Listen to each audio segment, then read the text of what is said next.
பள்ளிக்கூடம் போறவனும் கல்லூரிக்கு போறவனும் குடிசையில இருப்பவனும் கோபுரத்தில் வசிப்பவனும் ஏறு பூட்டி உழைப்பவனும் ஏசி கார்ல போறவனும் சந்தைக்கு தான் போறவளும் ஷாப்பிங் மால் போற பொண்ணும் வாங்குறாங்க நெகிழி பையில வாங்குறாங்க நெகிழி பையில வாங்குவது கொஞ்சம் கூட சரியே இல்ல.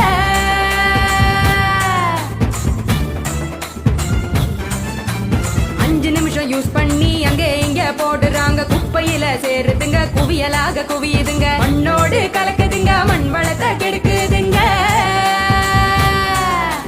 சாக்கடைய அடைச்சுக்கிட்டு மழை வெள்ளம் தடுக்குதுங்க ஆள் இல்லா நேரம் பார்த்து அங்கே இங்க எரிக்கிறாங்க காத்தோட கலக்குதுங்க அந்த காத்தையும் தான் கெடுக்குதுங்க. ஆகாயத்தை அடையுதுங்க அங்கையும் தான் மிதக்குதுங்க பதறுதுங்க பஞ்சபூதமும் அந்த பதற்றத்தை நாம தானே குறைக்கணும். பதறுதுங்க பஞ்சபூதமும்